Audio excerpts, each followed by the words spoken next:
Hey there. Okay, let's talk about momentum and energy. Turn in your booklets to page number 6 and let's give it a go. Okay. So first off, any object that is moving has momentum. Okay. And in order to bring the object to a stop, we must change its momentum to 0. Okay. The units for momentum are kg dot meters per second going forwards. So kilograms times meters per second and then our direction. Momentum is a vector quantity, which means that it has direction.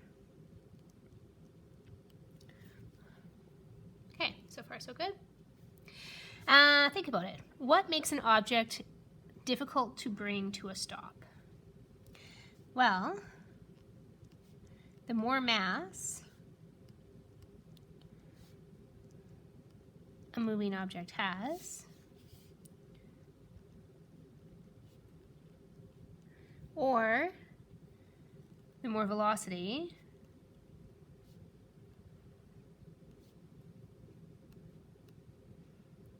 okay, this means more momentum.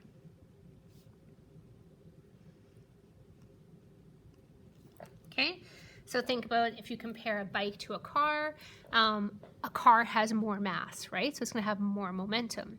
If you're looking at two people, one who's walking and one who's running, the one who's running has more velocity, okay? They're going to have more momentum, okay? So would you rather collide with a moving train going 2 meters per second or a mosquito moving at the same speed, okay? And why? Hopefully it's the mosquito. Okay, because it has less mass. It has less mass while moving, so it has less momentum.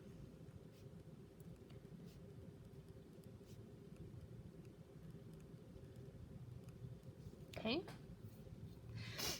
Now, what are some characteristics of momentum? From the train and mosquito example, we know that the mass of the train makes it more difficult to stop than a mosquito moving at the same speed. Objects that are moving fast are also hard to stop. Bullets have a very small mass, but can be extremely difficult to stop one because of its velocity.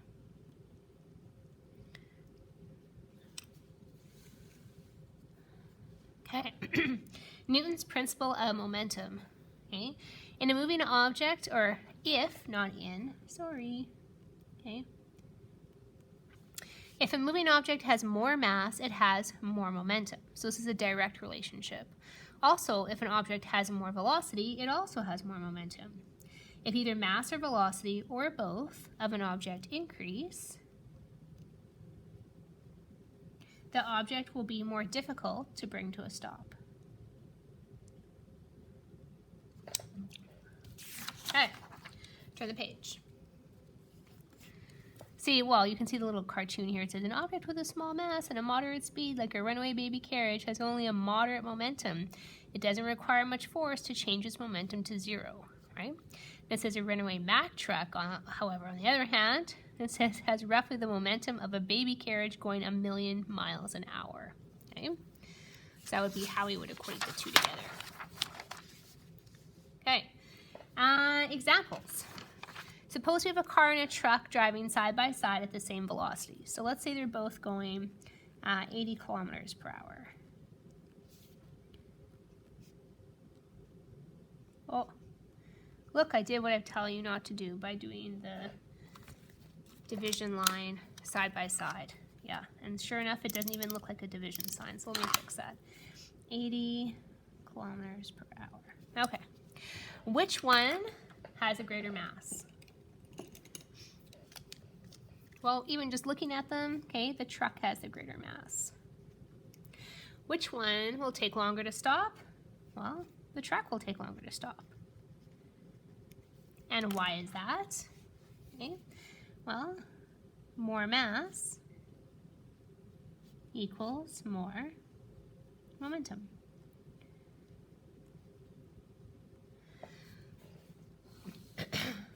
Another example. Suppose we had two identical cars driving at different speeds.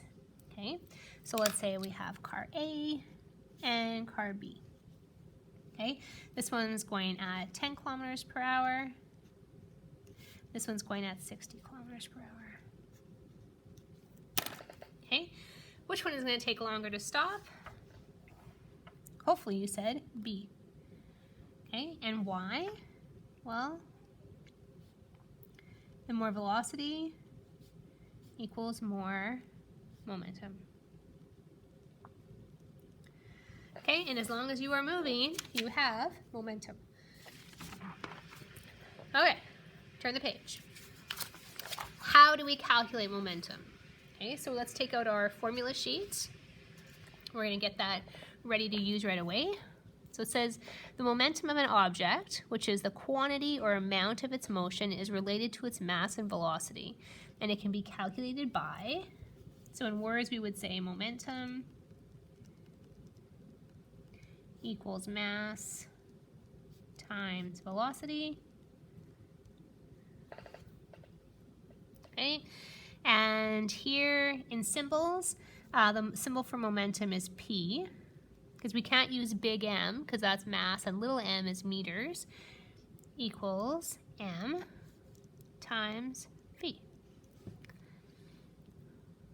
Okay, and let's add that to our formula sheet. Okay, so momentum equals mass times velocity,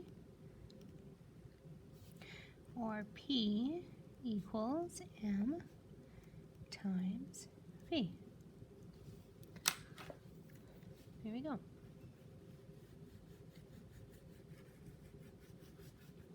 Okay, and the units for this work out nicely because the units for mass will be kilograms, and the units for velocity will be meters per second with our direction.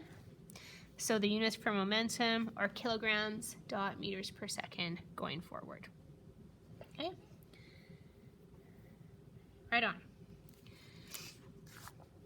So let's take a look at a couple of these. It says calculate the following momentums and rank them in order from fastest to slowest.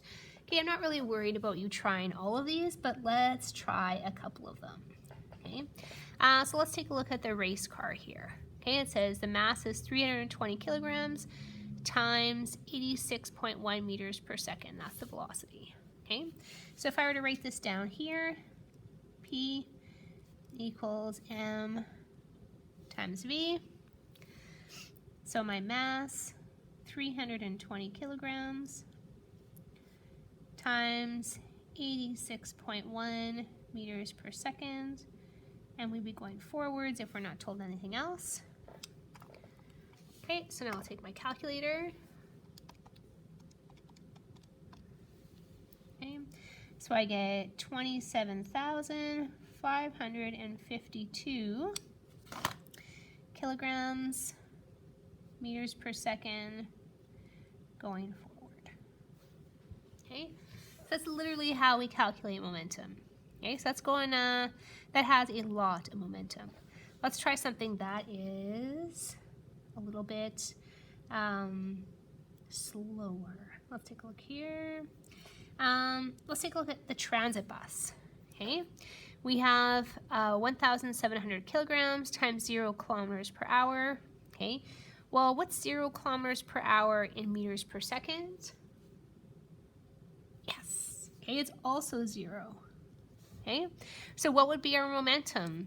Our mass times our velocity. Okay, well, here our momentum would be 0. Okay, it's not moving. 0 kilograms meters per second. Okay, it's not moving, so it has no momentum. Okay, let's try the bicycle. Okay, so again, momentum equals mass times velocity.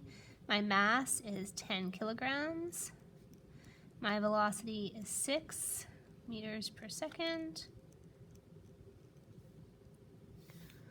10 times 6 is 60, and then I just use the same units I have here. So it's not like Newton's second law equation where we have different units. Here we get to just use the units that are left over from the question. Okay, we're done. Take a look at the back side. It says impulse. This is the other concept I want us to know about.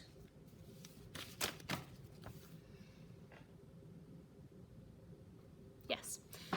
Okay, so if we want to stop a moving object, we have to change its momentum to 0. Okay, in order to do this, we must apply an impulse, which is a force applied over a period of time.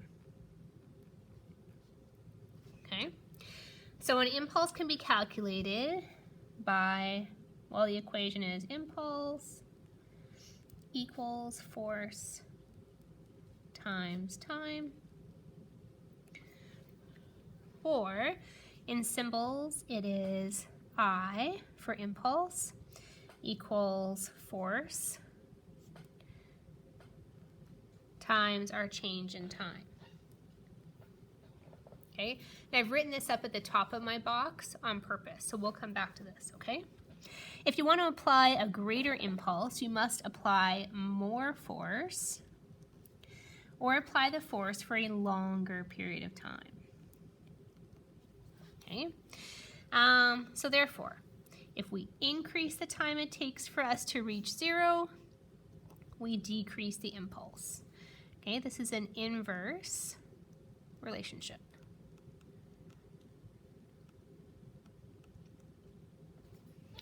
Okay, so let's think about 2 examples here. We have a bungee jumper, right? So I have never gone, I'm too afraid of my back, but when I was in Australia and New Zealand, lots of people did this all the time. And you have this cord wrapped around your ankles, and then you jump off, and then you're supposed to fall to the ground and then spring back up, okay? Now, by having the cord be this elastic material, we're increasing the time it takes to slow down, which means we decrease the force that we feel. Okay? Now, if this cord was not made of elastic, but instead was made of, say, chain link metal, what would happen? Well, we would decrease the time it took to reach 0, and we'd increase our impulse. We'd feel a really strong force. Okay? If you're ever tossing raw eggs to each other, right? When you do so, and you go to catch the egg, you always kind of cushion it, right? You kind of bring your arms in towards you. And when you do that, you increase the time it takes to reach 0, and thereby you decrease the impulse. Okay? Catching a baseball, right? If you've ever worn a baseball mitt, right? You have this net area here, and this net area helps you to increase the time it takes for the ball to slow down, therefore decreasing the impulse that you feel. Okay, so those are a couple examples of how impulse relates and how time is a factor, right? So the more time it takes to slow something down, the less force we feel, which is the impulse. Okay, so, and I want to show you how these two are related. Okay, so we know that force already is the equation mass times acceleration, right? We learned that from Newton's second law. Well, we can also write acceleration in another way, right? We looked on our formula sheet, and we know that we can find acceleration this way, but we can also find it here, our change in velocity over our change in time.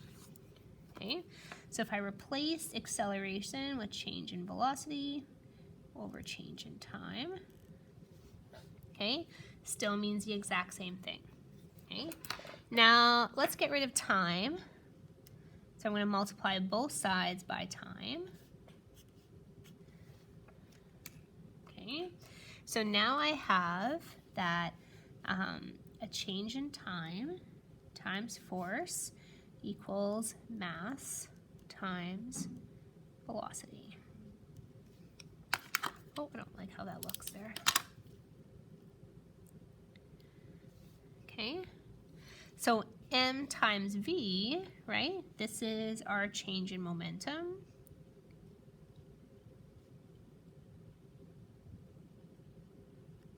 And what's force times time?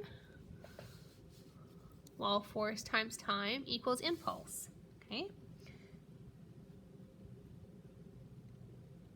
Okay, so an impulse is a change in momentum, okay? Right on.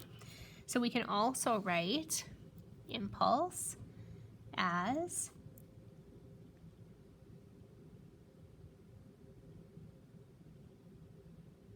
we can also write impulse as, oh no, I just wrote the exact same thing. Sorry, my bad. Ignore this second part here, okay?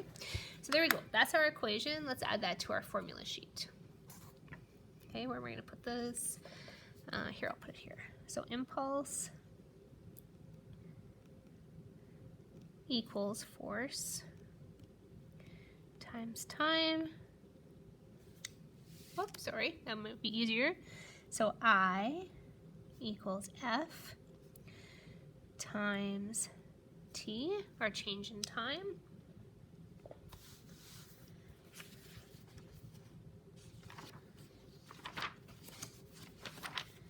Okay, and our units for impulse, well, our units for force are newtons, and our units for time will be seconds.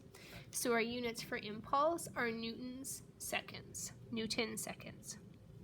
Kind of awkward to say, that's how that works, okay? Okay, let's give this a try.